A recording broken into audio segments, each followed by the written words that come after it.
Hello guys, இன்றைக்கி செல்வி cooking சேனலில் கொத்தமல்லி சட்னி தான் செய்ய போகிறோம். வாங்க எப்படி செய்யுதுன்னு பார்க்கலாம். ஸ்டவ் ஆன் பண்ணிவிட்டு கடாயில் 2 டேபிள் ஸ்பூன் எண்ணெய் ஊற்றிக்கோங்க. எண்ணெய் சூடானதும் வாஷ் பண்ணி வச்சுருக்கிற கொத்தமல்லி சின்ன சின்னதாக கட் பண்ணி இதில் சேர்த்துக்கிறேன். மல்லி எல்லாம் நல்லா வதங்கணும். வதங்கினதுக்கப்புறம் ஒரு பிளேட்டில் தனியாக எடுத்து வச்சுருங்க. இந்த சட்னி ட்ரை பண்ணி பாருங்கள். தோசைக்கு, கோதுமை தோசைக்கெலாம் அவ்வளோ டேஸ்ட்டாக இருக்கும். கண்டிப்பாக ட்ரை பண்ணி பாருங்கள். இப்போ இது தாளிப்பு பார்க்கலாம். கடாயில் 1 டேபிள் ஸ்பூன் எண்ணெய் ஊற்றிக்கிறேன். எண்ணெய் சூடானதும் 1 டேபிள் ஸ்பூன் கடுகு சேர்த்துக்கிறேன்.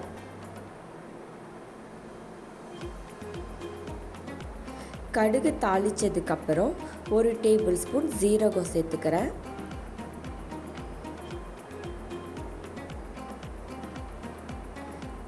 சீரகம் தாளித்ததுக்கப்புறம் 1 டேபிள் ஸ்பூன் மல்லி சேர்த்துக்கிறேன்.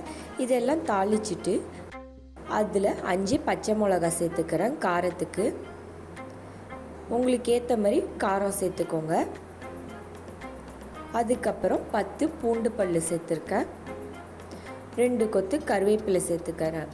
இதையெல்லாம் சேர்த்துக்கிட்டு நல்லா வதக்கிக்கலாம். வதங்கினதுக்கப்புறம் அதில் 3 தக்காளி சேர்த்துக்கிறேன்.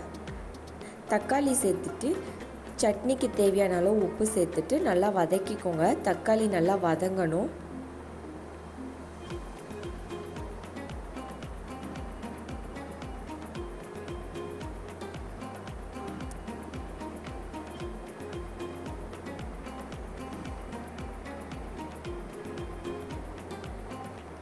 தக்காளி வேகிறதுக்கு கொஞ்சமாக தண்ணி ஊற்றிக்கிறேன். 1/2 கிளாஸ் தண்ணி ஊற்றிக்கிறேன். இந்த மாதிரி தக்காளி நல்லா வதங்கினதுக்கப்புறம் கொஞ்சமாக புளி சேர்த்துக்கோங்க. அதுக்கப்புறம் வதக்கி வச்ச கொத்தமல்லி இலையை இதில் சேர்த்துட்டு ஸ்டவ்வை ஆஃப் பண்ணிவிடுங்க. அதுக்கப்புறம் வதக்கலாம் கூடாது. ஸ்டவ்வை ஆஃப் பண்ணிவிட்டு வதக்கின பொருள் நல்லா ஆறுனதுக்கப்புறம் மிக்சியில் போட்டு அரைச்சிக்கோங்க. அரைச்சிட்டு இது மேலே தாளித்து கொட்டிக்கலாம். எண்ணெய் ஊற்றி கடுகு, உளுந்து, ஒரு காஞ்ச மிளகாய் போட்டு தாளிச்சிக்கிறேன். கறிவேப்பிலை சேர்த்து தாளித்து சட்னியில் சேர்த்துக்கலாம். இந்த சட்னி ட்ரை பண்ணி பாருங்கள். நல்லா டேஸ்ட்டாக இருக்கும். கோதுமை தோசைக்கெலாம் இந்த சட்னி சாப்பிட்றப்ப ரொம்ப டேஸ்ட்டாக இருக்கும். ட்ரை பண்ணி பார்த்துட்டு எப்படி இருக்குன்னு கமெண்ட் பண்ணுங்கள். தேங்க்யூ.